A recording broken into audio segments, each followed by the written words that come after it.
ಇಲ್ಲಿಯವರೆಗೂ ಅದೊಂದು ಏಕಪಕ್ಷೀಯವಾದಂಥ ಚುನಾವಣೆ ಆಗ್ತಾಯಿತ್ತು. ಏನು ಶಾಮನೂರು ಶಿವಶಂಕರಪ್ಪನವರ ಒಂದು ಕುಟುಂಬ ಇತ್ತು, ಏಕಪಕ್ಷೀಯವಾದಂಥ ಚುನಾವಣೆ ಆಗ್ತಾಯಿತ್ತು. ಅದರ ಮೊದಲನೇ ಬಾರಿಗೆ ಜನ ಇವತ್ತು ತಿರುಗಿ ಬೀಳ್ತಾ ಇದ್ದಾರೆ, ಸಡ್ಡು ಹೊಡಿತಾ ಇದ್ದಾರೆ. ಜಾತಿಯ ಜನಾಂಗದವ್ರು ಏನವ್ರೆ ಅವ್ರಿಗೆ ನಗಣ್ಯ, ಅಂದರೆ ನಿಮ್ಮಿಂದ ಏನು ಗೆದ್ದಿಲ್ಲ, ನಾವು ಗೆಲ್ಸಿದೆ ಅಲ್ಪಸಂಖ್ಯಾತರ ಮತಗಳು ಅಂತೇಳಿ ಬರ್ತದೆ. ಇದನ್ನು ಜನ ಯೋಚನೆ ಮಾಡ್ತಾರೆ.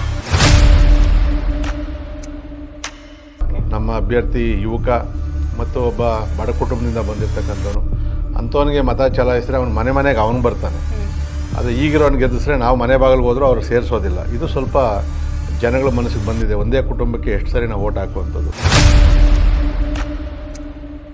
ವಿಶೇಷವಾಗಿ ಯುವಕರು, ಮುಸ್ಲ್ಮಾನ್ ಯುವಕರು ಏನಿದ್ರು ಅವ್ರು ಕಾಂಪ್ರಮೈಸ್ ಆಗ್ತಾಯಿಲ್ಲ. ಯಾಕಂದರೆ ನಮ್ಮನ್ನು ವೋಟ್ ಬ್ಯಾಂಕ್ ಆಗೇ ಇಲ್ಲಿವರೆಗೂ ಕಾಂಗ್ರೆಸ್ ಅವ್ರು ಇಟ್ಕೊಂಡ್ರು ಅಂತೇಳಿ ಅವ್ರಿಗೆ ಆಕ್ರೋಶ ಇದೆ. ಬಹುಶಃ ಅವೆಲ್ಲ BJPಗೆ ಬರ್ತದೆ ನಾನು ಅಂದ್ಕೊಂಡಿಲ್ಲ. ಆದರೆ ಇಂಡಿಪೆಂಡೆಂಟ್ ಕ್ಯಾಂಡಿಡೇಟ್ಗಳು ಯಾರಿದ್ದಾರೆ ಅಲ್ಪಸಂಖ್ಯಾತರು ಅವ್ರಿಗೆ ಹೋಗ್ತದೆ, ನಮಗೂ ಸ್ವಲ್ಪ ಬರ್ತದೆ. ಮತ್ತು ಭಾರತೀಯ ಜನತಾ ಪಾರ್ಟಿ ನರೇಂದ್ರ ಮೋದಿಯವರು ಅಧಿಕಾರಕ್ಕೆ ಬಂದಿಷ್ಟು ವರ್ಷ ಆದರೆ ನಮಗೇನೂ ಆಗಿಲ್ಲ, ತೊಂದರೆ ಆಗಿಲ್ಲ, ಅನ್ಯಾಯ ಆಗಿಲ್ಲ. ಸುಮ್ಮನೆ ನಮ್ಮಲ್ಲಿ ಕಾಂಗ್ರೆಸ್ ಅವ್ರು ಗೂಬೆ ಕುಂಡಿಸ್ತಾವ್ರೆ. ಇದು ಖಂಡಿತವಾಗಿ ಕೂಡ ಆಗ್ತದೆ. ಇಲ್ಲ ಅಂತಂದ್ರೆ ಅವ್ರು ಮನೆ ಬಾಗಿಲಿಗೆ ಸೇರಿಸೋದಿಲ್ಲ. ಖರ್ಚು ಬರ್ತಾ ಇರ್ತಕ್ಕಂಥದ್ದು ಮಾಸಿಕ. ಸೊ ಇದರಿಂದ ಇವ್ರು ಅನ್ಕೊಳ್ಳೋ ರೀತಿಯಲ್ಲಿ ರ್ಯಾಲಿಗೆ ಅವ್ರೇನೋ ಜನ ಸೇರಿಸಿ ಎಲ್ಲ ಮಾಡ್ಬೋದು, ಆದರೆ ನಿಜವಾಗೂ ಅದು ಮತ ಪರಿವರ್ತನೆ ಆಗೋದಿಲ್ಲ. ನಮ್ಮ ಪಕ್ಷದಲ್ಲಿ ನಿಮ್ಗೆ ಗೊತ್ತಿರೋದು ನರೇಂದ್ರ ಮೋದಿಯವರು ಕೂಡ ಕುಟುಂಬ ರಾಜಕಾರಣವನ್ನು ವಿರೋಧ ಮಾಡ್ತಾರೆ.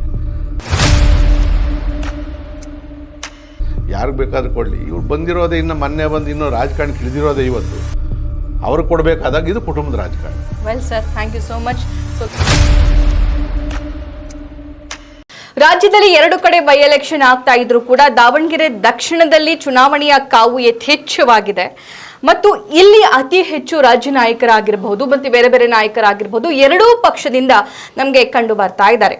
ಇನ್ನು ಬಾಗಲಕೋಟೆ ವಿಚಾರದ ಬಗ್ಗೆ ನಾವು ಮಾತಾಡೋದಾದ್ರೆ ಅಲ್ಲಿ ಕಾಂಗ್ರೆಸ್ ಮತ್ತು BJP neck to neck fight ಇದೆ ಅನ್ನುವಂತಹ ವಾತಾವರಣ ಇದೆ. ಆದರೆ ದಾವಣಗೆರೆ ದಕ್ಷಿಣದಲ್ಲೂ ಕೂಡ ಕಾಂಗ್ರೆಸ್ ಬಿಜೆಪಿಯ ಮಧ್ಯೆ ಹೋರಾಟ ಇದ್ರೂ ಇಂಡಿಪೆಂಡೆನ್ಸ್ಗಳ ಅಬ್ಬರನೂ ಕೂಡ ಕಮ್ಮಿ ಏನಿಲ್ಲ. ಇನ್ನು ತಮ್ಮ ಅಭ್ಯರ್ಥಿಯನ್ನ ಗೆಲ್ಲಿಸಿಕೊಳ್ಳಲೇಬೇಕು ಅಂತ ಹೇಳಿ ಹಲವಾರು ಹಿರಿಯ ನಾಯಕರು ದಾವಣಗೆರೆ ದಕ್ಷಿಣಕ್ಕೆ ಬರ್ತಾ ಇದ್ದಾರೆ. ಸೊ ಅದೇ ರೀತಿಯಾಗಿ ಬೆಂಗಳೂರಿನ ಯಲಹಂಕದಿಂದ ನಮ್ಮ ಯಲಹಂಕ ಶಾಸಕರಾಗಿರುವಂತಹ ವಿಶ್ವನಾಥ್ ಅವರು ಕೂಡ ಇಲ್ಲಿ ಬಂದಿದ್ದಾರೆ. ಕೇಳೋಣ ಅವ್ರಿಗೆ ಹೇಗಿದೆ ಟ್ರೆಂಡ್, ಬಿಜೆಪಿ ಟ್ರೆಂಡ್ ಚೆನ್ನಾಗಿದೆಯಾ ಅಥವಾ ದಾವಣಗೆರೆ ಬೆಣ್ಣೆ ದೋಸೆ ಚೆನ್ನಾಗಿದೆಯಾ ಅಂತ. ನಮಸ್ಕಾರ ಸರ್. ನಮಸ್ಕಾರ ಮೇಡಮ್, ಹೇಗಿದ್ದೀರಿ? ಚೆನ್ನಾಗಿದ್ದೀನಿ ಮೇಡಮ್. ಓಕೆ, ದೋಸೆ ತಿಂದ್ರಾ? ಇನ್ನೂ ಇಲ್ಲ, ತಿನ್ಬೇಕು. ಓಟ್ ತಿಂತಾ ಇದ್ದೀವಿ. ದೋಸೆ ನಾಳೆ ತಿಂದ್ಬಿಟ್ಟು ಬೆಂಗಳೂರು ವಾಪಸ್. ಓಟ್ ಆಲ್ರೆಡಿ ತಿನ್ನಕ್ ಸ್ಟಾರ್ಟ್ ಮಾಡಿದ್ದೀವಿ. ಓಕೆ, ಏನ್ ಅನ್ಸುತ್ತೆ ಟ್ರೆಂಡು? ಇಲ್ಲ, ನಾವು ಮೊದಲನೇ ಬಾರಿಗೆ ಚುನಾವಣೆಗೆ ದಾವಣಗೆರೆ ದಕ್ಷಿಣಕ್ಕೆ ಬಂದಿರತಕ್ಕಂಥದ್ದು. ನನ್ನ ಕ್ಷೇತ್ರದಿಂದ 30 ಜನ ನಾವು ಮುಖಂಡರಲ್ಲೆಲ್ಲ ಕೂಡ ಬಂದಿದ್ದೀವಿ. ನಮ್ಮ ಯಲಹಂಕದವರು ಭಾಳಷ್ಟು ಜನ ವಾಸಿಗಳು ಇಲ್ಲಿದ್ದಾರೆ ದಾವಣಗೆರೆಯಲ್ಲಿ. ಭಾಳ ದೊಡ್ಡ ದೊಡ್ಡ ಬಿಸ್ನೆಸ್ ಮ್ಯಾನ್ಗಳವರೆಲ್ಲ. ಸೊ ಅವ್ರ ಮನೆಯಲ್ಲೇ ಕೂಡ ಊಟ ಆಯಿತು ಮತ್ತು ಅಲ್ಲೆಲ್ಲ ಸಭೆಗಳನ್ನು ಸೇರಿದ್ವಿ. ಸೊ ಅವ್ರು ಹೇಳೋ ಪ್ರಕಾರ ಏನು ಅಂದರೆ ಮೊದಲನೇ ಬಾರಿಗೆ ಭಾರತೀಯ ಜನತಾ ಪಾರ್ಟಿ ಈ ಮಟ್ಟದಲ್ಲಿ ಪ್ರಚಾರವನ್ನು ಮಾಡ್ತಾ ಇರ್ತಕ್ಕಂಥದ್ದು. ಇಲ್ಲಿಯವರೆಗೂ ಅದೊಂದು ಏಕಪಕ್ಷೀಯವಾದಂಥ ಚುನಾವಣೆ ಆಗ್ತಾಯಿತ್ತು. ಏನು ಶಾಮನೂರು ಶಿವಶಂಕರಪ್ಪನವರ ಒಂದು ಕುಟುಂಬ ಇತ್ತು, ಏಕಪಕ್ಷೀಯವಾದಂಥ ಚುನಾವಣೆ ಆಗ್ತಾಯಿತ್ತು. ಅದರ ಮೊದಲನೇ ಬಾರಿಗೆ ಜನ ಇವತ್ತು ತಿರುಗಿ ಬೀಳ್ತಾ ಇದ್ದಾರೆ, ಸಡ್ಡು ಹೊಡಿತಾ ಇದ್ದಾರೆ. ಮತ್ತು ಜೊತೆಯಲ್ಲಿ ಏನು ಅಂತಂದರೆ ಕಾಂಗ್ರೆಸ್ ಪಕ್ಷ ಬರೀ ಮುಸಲ್ಮಾನರ ಮತಗಳನ್ನೇ ನಂಬ್ಕೊಳ್ತಾವ್ರೆ. ಅಂದರೆ ಅವರು ಅತಿ ಹೆಚ್ಚಿನ ಮತಗಳಿಂದ ಭಾಳ ಓಲೈಕೆ ಅವರನ್ನು ಮಾಡ್ತಾ ಇದ್ದಾರೆ. ನಾಳೆ ಕಾಂಗ್ರೆಸ್ ಅಭ್ಯರ್ಥಿ ಗೆದ್ದರೂ ಕೂಡ ಉಳಿಕೆ ಜಾತಿಯ ಜನಾಂಗದವ್ರು ಏನವ್ರೆ ಅವ್ರಿಗೆ ನಗಣ್ಯ, ಅಂದರೆ ನಿಮ್ಮಿಂದ ಏನು ಗೆದ್ದಿಲ್ಲ, ನಾವು ಗೆಲ್ಸಿದೆ ಅಲ್ಪಸಂಖ್ಯಾತರ ಮತಗಳು ಅಂತೇಳಿ ಬರ್ತದೆ. ಇದನ್ನು ಜನ ಯೋಚನೆ ಮಾಡ್ತಾರೆ. ಸೊ ಅದರಲ್ಲೂ ಕೂಡ ಅಲ್ಪಸಂಖ್ಯಾತರಲ್ಲೂ ಒಂದು ಸ್ವಲ್ಪ ಪರ್ಸೆಂಟೇಜು ವಿರುದ್ಧವಾಗಿ, ಕಾಂಗ್ರೆಸ್ ವಿರುದ್ಧವಾಗಿ ಕೂಡ ಮೊದಲನೇ ಬಾರಿಗೆ ಈ ಸರಿ ಚಲಾವಣೆ ಆಗ್ತದೆ. ಆ ದೃಷ್ಟಿಯಿಂದ ನಮ್ಮ ಕಾರ್ಯಕರ್ತರು ಮುಖಂಡರು ಹೇಳ್ತಕ್ಕಂಥದ್ದು ಅವಕಾಶ ಚೆನ್ನಾಗಿದೆ. ಯಾಕಂದರೆ ಜನ ಬಹಿರಂಗವಾಗಿ ಎಲ್ಲೂ ಕೂಡ ಮಾತಾಡ್ತಾ ಇಲ್ಲ. ಗುಪ್ತವಾಗಿರ್ತಕ್ಕಂಥ ಮತಗಳೇ ನಿರ್ಣಾಯಕ ಆಗ್ತಕ್ಕಂಥದ್ದು. ಮತ್ತು ಕೊನೆಗೆ 2 ದಿನ ಚುನಾವಣೆ ಇದೆಯಲ್ಲ, ಅದೊಂಥರ ಬೇರೆ ರೀತಿಯಲ್ಲಿ ಚುನಾವಣೆ ನಡೀತದೆ. ಎಲ್ಲ ಸಾಧಕ ಬಾಧಕಗಳು ಕೂಡ ನೆಕ್ ಟು ನೆಕ್ ಇದೆ. ಮತ್ತು ಫಸ್ಟ್ ಟೈಮ್ BJPನವ್ರು ಇಷ್ಟು ವ್ಯವಸ್ಥಿತವಾಗಿ ಕಾರ್ಯಕರ್ತರು ಮುಖಂಡರುಗಳು ಭಾಳ ಪ್ರಬಲವಾಗಿ ಚುನಾವಣೆ ಪ್ರಚಾರ ಮಾಡ್ತಾ ಇರ್ತಕ್ಕಂಥದ್ದು ಕೂಡ ನಾನು ನೋಡಿದ್ದೀನಿ. ನಮ್ಮ ಅಭ್ಯರ್ಥಿ ಯುವಕ ಮತ್ತು ಒಬ್ಬ ಬಡ ಕುಟುಂಬದಿಂದ ಬಂದಿರತಕ್ಕಂಥವನು, ಅಂಥವನಿಗೆ ಮತ ಚಲಾಯಿಸಿದ್ರೆ ಅವನು ಮನೆಗೆ ಅವನು ಬರ್ತಾನೆ. ಆದರೆ ಈಗಿರೋನು ಗೆದ್ದಿಸ್ರೆ ನಾವು ಮನೆ ಬಾಗಿಲಿಗೆ ಹೋದರೂ ಅವ್ರು ಸೇರಿಸೋದಿಲ್ಲ. ಇದು ಸ್ವಲ್ಪ ಜನಗಳ ಮನಸ್ಸಿಗೆ ಬಂದಿದೆ. ಒಂದೇ ಕುಟುಂಬಕ್ಕೆ ಎಷ್ಟು ಸರಿ ನಾವು ಓಟ್ ಹಾಕುವಂಥದ್ದು ಇದು ಒಂದು ಸ್ವಲ್ಪ ಇದೆ. ಅದು ವರ್ಕೌಟ್ ಆಯಿತು ಅಂತಂದರೆ ಖಂಡಿತವಾಗೂ ಇಲ್ಲಿ ಭಾರತೀಯ ಜನತಾ ಪಾರ್ಟಿ ಕಮಲ ಅರಳುತ್ತದೆ. ಓಕೆ, ಸೊ ನೀವು ಅಲ್ಪಸಂಖ್ಯಾತರು ಅವರ ಮತಗಳ ಮೇಲೆ ಅವರು ಮುಂದೆ ಡಿಪೆಂಡ್ ಆಗಿರೋದು, ಮತ್ತೆ ಮುಂದೆ ಅದನ್ನೇ ಹೇಳ್ತಾರೆ ಅತಿ ಹೆಚ್ಚು ಓಲೈಕೆ ಎಲ್ಲ ಆಗ್ತಿದೆ ಅನ್ನುವಂಥ ವಿಚಾರ ಹೇಳಿದ್ರಿ. ಆದರೆ ಇನ್ನೊಂದು ಫ್ಯಾಕ್ಟ್ ಕೂಡ ಹೇಳಿದ್ರಿ, ಅಲ್ಪಸಂಖ್ಯಾತರು ಮುನಿಸ್ಕೊಂಡಿದ್ದಾರೆ. ಕಾರಣ ಏನು ಅಂತಂದ್ರೆ ಹಲವಾರು ವರ್ಷದಿಂದ ಅವ್ರಿಗೆ ನಾವು ಗೆಲ್ಲಿಸ್ಕೊಂಡು ಬಂದಿದ್ದೀವಿ, ನಮಗೊಂದು ಅವಕಾಶ ಮಾಡಿಕೊಡ್ಬೇಕಾಗಿತ್ತು ಅಂತ. ಸೊ ಆ ಮುನಿಸಿಗೆ ಒಂದಿಷ್ಟು ಅಲ್ಪಸಂಖ್ಯಾತ ಕಾಂಗ್ರೆಸ್ನ ಕಾರ್ಯಕರ್ತರು ಬಿಜೆಪಿ ಜಾಯಿನ್ ಆಗಿದ್ದಾರೆ. ಮತ್ತೆ ಶ್ರೀನಿವಾಸ್ ದಾಸ್ ಕರಿಯಪ್ಪ ಅವರು ಅವರ ಮಡದಿ ಎಲ್ಲೆಲ್ಲ ಪ್ರಚಾರಕ್ಕೆ ಹೋದ್ರು, ಕೆಲವೊಂದು ಕಡೆ ಅವ್ರಿಗೆ ಉಡಿ ತುಂಬಿ ಕಳಿಸಿರುವಂತ ಕೆಲಸ ಕೂಡ ಆಗಿದೆ. ಏನ್ ಅನ್ಸುತ್ತೆ ಈ ಪರಿವರ್ತನೆ ಬಗ್ಗೆ? ವಿಶೇಷವಾಗಿ ಯುವಕರು, ಮುಸ್ಲಿಮಾನ್ ಯುವಕರು ಏನಿದ್ರು ಅವ್ರು ಕಾಂಪ್ರಮೈಸ್ ಆಗ್ತಾ ಇಲ್ಲ. ಯಾಕಂದರೆ ನಮ್ಮನ್ನು ವೋಟ್ ಬ್ಯಾಂಕ್ ಆಗೇ ಇಲ್ಲಿವರೆಗೂ ಕಾಂಗ್ರೆಸ್ ಅವ್ರು ಇಟ್ಕೊಂಡ್ರು ಅಂತೇಳಿ ಅವ್ರಿಗೆ ಆಕ್ರೋಶ ಇದೆ. ಬಹುಶಃ ಅವೆಲ್ಲ ಬಿ ಜೆ ಪಿಗೆ ಬರ್ತದೆ ನಾನು ಅಂದ್ಕೊಂಡಿಲ್ಲ. ಆದರೆ ಇಂಡಿಪೆಂಡೆಂಟ್ ಕ್ಯಾಂಡಿಡೇಟ್ಗಳು ಯಾರಿದ್ದಾರೆ ಅಲ್ಪಸಂಖ್ಯಾತರು ಅವ್ರಿಗೆ ಹೋಗ್ತದೆ, ನಮಗೂ ಸ್ವಲ್ಪ ಬರ್ತದೆ. ಅದರಲ್ಲೂ ಅಲ್ಪಸಂಖ್ಯಾತ ಮಹಿಳೆಯರಿದ್ದಾರಲ್ಲ ಅವ್ರಿಗೊಂದು ಸ್ವಲ್ಪ ಭಾರತೀಯ ಜನತಾ ಪಾರ್ಟಿ ಮೇಲೆ ಒಲವಿರ್ತಕ್ಕಂಥದ್ದು, ತ್ರಿವಳಿ ತಲಾಖನ್ನು ತೆಗೆದಿರ್ತಕ್ಕಂಥದ್ದು, ಮತ್ತು ಭಾರತೀಯ ಜನತಾ ಪಾರ್ಟಿ ನರೇಂದ್ರ ಮೋದಿಯವರು ಅಧಿಕಾರಕ್ಕೆ ಬಂದು ಇಷ್ಟು ವರ್ಷ ಆದರೂ ನಮಗೇನೂ ಆಗಿಲ್ಲ, ತೊಂದರೆ ಆಗಿಲ್ಲ, ಅನ್ಯಾಯ ಆಗಿಲ್ಲ. ಸುಮ್ಮನೆ ನಮ್ಮಲ್ಲಿ ಕಾಂಗ್ರೆಸ್ ಅವ್ರು ಗೂಬೆ ಕುಂಡಿಸ್ತಾವ್ರೆ, ಇದು ಖಂಡಿತವಾಗಿ ಕೂಡ ಆಗ್ತದೆ. ಇಲ್ಲ ಅಂತಂದ್ರೆ ಅವ್ರು ಮನೆ ಬಾಗಿಲಿಗೆ ಸೇರಿಸೋದಿಲ್ಲ. ಇವತ್ತು ಉಡಿ ತುಂಬಿ ಕಳಿಸ್ತಾರೆ ಅಂತ ಹೇಳಿದ್ರೆ ಆ ಪ್ರೀತಿ ವಿಶ್ವಾಸ ಇದ್ರೇ ಆಗ್ತಕ್ಕಂಥದ್ದು. ಬಹುಶಃ ಇಲ್ಲಿ ಅಲ್ಪಸಂಖ್ಯಾತರ ಅತಿಯಾದ ಓಲೈಕೆನೇ ಕಾಂಗ್ರೆಸ್ಗೆ ಮುಳುವಾಗ್ತದೆ.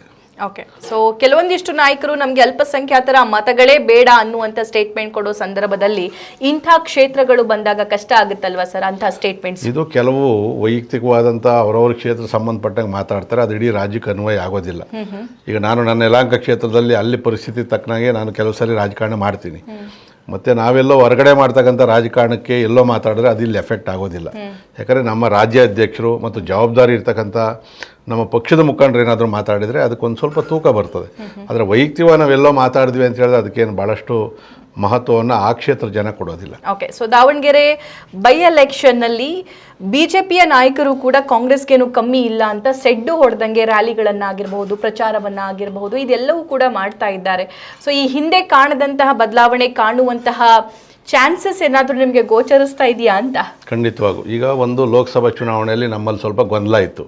ಇವತ್ತು ಎಲ್ಲ ಮುಖಂಡರು ಕೂಡ ಒಟ್ಟಾಗಿ ಕೆಲಸವನ್ನು ಮಾಡ್ತಾ ಇದ್ದಾರೆ. ಮತ್ತು ಇಡೀ ಜಿಲ್ಲೆಯಿಂದಲ್ಲ, ರಾಜ್ಯದ ಅನೇಕ ಪ್ರಮುಖರು ಮತ್ತು ಕೇಂದ್ರ ಸಚಿವರು ಕೂಡ ಇವತ್ತು ಭಾಳ ಸೀರಿಯಸ್ ಆಗಿ ಈ ಚುನಾವಣೆಯನ್ನು ನಾವು ಮಾಡ್ತಾ ಇರ್ತಕ್ಕಂಥದ್ದು. ಯಾಕಂದರೆ ಬೈ ಎಲೆಕ್ಷನ್ ಅಂತಂದರೆ ಸಾಮಾನ್ಯವಾಗಿ ಆಡಳಿತ ಪಕ್ಷದ ಪರವಾಗಿ ಸ್ವಲ್ಪ ರಿಸಲ್ಟ್ಗಳು ಬಂದಿರೋದು ನಾವು ಹಿಂದೆ ಎಲ್ಲ ಕೂಡ ನಾವು ನೋಡಿದ್ದೀವಿ. ಯಾಕಂದರೆ ಅವರಲ್ಲಿ ಅಧಿಕಾರ ಬಲ, ಹಣಬಲ ಎಲ್ಲವನ್ನು ಕೂಡ ಉಪಯೋಗಿಸುವಂಥ ಸಂದರ್ಭ ಇದು. ಆದರೆ ಇವತ್ತು ಕಾಂಗ್ರೆಸ್ ಅವರು ಅತಿಯಾಗಿ ನಂಬಿರ್ತಕ್ಕಂಥದ್ದು ಗ್ಯಾರಂಟಿಗಳು. ಇವತ್ತು ಗ್ಯಾರಂಟಿಗಳದ್ದು ಏನು ಕತೆ ಆಗಿದೆ ಅಂತಕ್ಕಂಥದ್ದು ಜನಗಳ ಮಧ್ಯೆ ಹೋಗಿ ಕೇಳಿದ್ರೆ ಗೊತ್ತಾಗ್ತದೆ. ಅವ್ರು ಕೊಡೋ 2,000 ರೂಪಾಯಿಗೆ ತಿಂಗಳಿಗೆ 15,000 ರೂಪಾಯಿ ಬೆಲೆ ಏರಿಕೆಯಿಂದ ಅವ್ರಿಗೆ ಖರ್ಚು ಬರ್ತಾ ಇರ್ತಕ್ಕಂಥದ್ದು ಮಾಸಿಕ. ಸೊ ಇದರಿಂದ ಇವರು ಅಂದ್ಕೊಳೋ ರೀತಿಯಲ್ಲಿ ರ್ಯಾಲಿಗೆ ಅವರೇನೋ ಜನ ಸೇರಿಸಿ ಎಲ್ಲ ಮಾಡ್ಬೋದು, ಆದರೆ ನಿಜವಾಗೂ ಅದು ಮತ ಪರಿವರ್ತನೆ ಆಗೋದಿಲ್ಲ. ಮತ್ತು ನಮ್ಮ ಮುಖಂಡರುಗಳು, ನನ್ನ ಕಾರ್ಯಕರ್ತರು ಹೇಳಿದ ರೀತಿಯಲ್ಲಿ ಫಸ್ಟ್ ಟೈಮ್ ಇನ್ ದಾವಣಗೆರೆ ಈ ದಕ್ಷಿಣದಲ್ಲಿ ಈ ಥರದ ಚುನಾವಣೆಯನ್ನು ಭಾರತೀಯ ಜನತಾ ಪಾರ್ಟಿ ಮಾಡ್ತಾ ಇರ್ತಕ್ಕಂಥದ್ದು. ಓಕೆ, ಸೊ ನಿಮ್ಮ ಅಭ್ಯರ್ಥಿಗೆ ಯಾಕೆ ಮತ ಹಾಕಬೇಕು?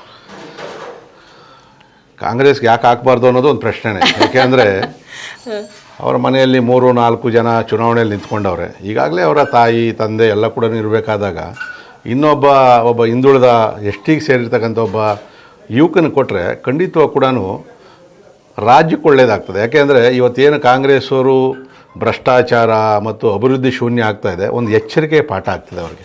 ಯಾಕಂದರೆ ಮುಂದಿನ ಜನರಲ್ ಎಲೆಕ್ಷನ್ಗೆ ಈ 2 ಚುನಾವಣೆಗಳನ್ನು ಭಾರತೀಯ ಜನತಾ ಪಾರ್ಟಿಗೆ ಓಟ್ ಹಾಕಿದ್ರೆ ಕಾಂಗ್ರೆಸ್ ಅವರು ಬುದ್ಧಿ ಕಲಿಸ್ತಾರೆ. ಕಾಂಗ್ರೆಸ್ ಅವರು ಆಮೇಲೆ ಒಂದಷ್ಟು ಒಳ್ಳೆ ಕೆಲಸ ಮಾಡ್ಬೋದೇನೋ, ಡೆವಲಪ್ಮೆಂಟ್ ಕೆಲಸ ಮತ್ತು ಈ ಗ್ಯಾರಂಟಿಗಳಲ್ಲಿ ಏನು ದುಡ್ಡು ಕೊಡ್ತಾಯಿದ್ರು ಅವೆಲ್ಲ ಕೂಡ ಭಾಳಷ್ಟು ಜನಕ್ಕೆ ಕಡಿತ ಆಗ್ತಾಯಿದೆ. BPL ಕಾರ್ಡ್ ಎಲ್ಲ ತೆಗೆದ ಮೇಲೆ ಅವೆಲ್ಲ ಹೋಗ್ತಾಯಿದೆ. ಇದಕ್ಕೋಸ್ಕರ ಇವ್ರಿಗೆ ಒಂದು ಸೀಟ್ ಗೆಲ್ಲೋದ್ರಿಂದ ಸರ್ಕಾರ ಏನು ಬೀಳೋದು ಇಲ್ಲ, ಮೇಲೆ ಹೇಳೋದಿಲ್ಲ, ಹೇಗಿದೆಯೋ ಹಾಗೇ ಇರ್ತದೆ. ಆದರೆ ಒಂದು ಸೀಟು ಭಾರತೀಯ ಜನತಾ ಪಾರ್ಟಿಗೆ ಬಂತು ಅಂತಂದರೆ ಕಾಂಗ್ರೆಸ್ ಅವ್ರಿಗೆ, ಮುಖ್ಯಮಂತ್ರಿಗಳಿಗೆ, ಆ ಮಂತ್ರಿಗಳಿಗೆ ಸ್ವಲ್ಪ ಚುರುಕು ಮುಟ್ಟಿಸ್ದಂಗೆ ಆಗ್ತದೆ. ರಾಜ್ಯದ ಹಿತದೃಷ್ಟಿಯಿಂದ ಅವ್ರು ಒಳ್ಳೆ ಕೆಲಸ ಮಾಡೋದಕ್ಕೋಸ್ಕರ ಕಾಂಗ್ರೆಸ್ಸನ್ನು ಸೋಲಿಸಬೇಕಿಲ್ಲ. ಓಕೆ, ನನ್ನ ಲಾಸ್ಟ್ ಕ್ವೆಶ್ಚನ್ ಸರ್, ನೀವು ಕುಟುಂಬ ರಾಜಕಾರಣವನ್ನು ಪ್ರಸ್ತಾಪ ಮಾಡಿದ್ರಿ, ಹಾಗಾದರೆ ನಿಮ್ಮ ಪಾರ್ಟಿಯಲ್ಲಿ ಇಲ್ವಾ ಕುಟುಂಬ ರಾಜಕಾರಣ? ಕುಟುಂಬ ರಾಜಕಾರಣ ಅಂತಂದರೆ ಅಧಿಕಾರಕ್ಕೋಸ್ಕರನೇ ಎಲ್ಲವನ್ನೂ ಹೊಡೆದಾಟ ಮಾಡಿ ಹೋರಾಟ ಮಾಡುವಂಥದ್ದಿಲ್ಲ. ನಮ್ಮ ಪಕ್ಷದಲ್ಲಿ ನಿಮ್ಗೆ ಗೊತ್ತಿರೋ ನರೇಂದ್ರ ಮೋದಿಯವರು ಕೂಡ ಕುಟುಂಬ ರಾಜಕಾರಣವನ್ನು ವಿರೋಧ ಮಾಡ್ತಾರೆ. ಆದರೆ ಅರ್ಹತೆ ಇದ್ದಾಗ ಪಕ್ಷದಲ್ಲಿ ಕೆಲಸ ಮಾಡಿದ್ದಾಗ, ಈಗ ವಿಜಯೇಂದ್ರ ಅವ್ರ ಪಕ್ಷದಲ್ಲಿ ಕೆಲಸ ಮಾಡ್ಕೊಂಡು ಬಂದಿರ್ತಕ್ಕಂಥವ್ರು, ಅವರು ಅರ್ಹತೆ ಇದ್ದಾಗ ಕೊಡಬೇಕು. ಅರ್ಹತೆ ಇಲ್ದಿರನೇ ಎಲ್ಲಿಂದನೋ ಬಂದ ತಕ್ಷಣ ನನ್ನ ಕುಟುಂಬದ ಕುಡಿ ಏನೂ ಇಲ್ಲ, ರಾಜಕಾರಣ ಗೊತ್ತಿಲ್ಲ, ಏನೂ ಇಲ್ಲ ಅಂತ ನೀವು ಕೊಡಬೇಕು ಅನ್ನೋದಿಲ್ಲ, ಅದು ಕುಟುಂಬದ ರಾಜಕಾರಣ.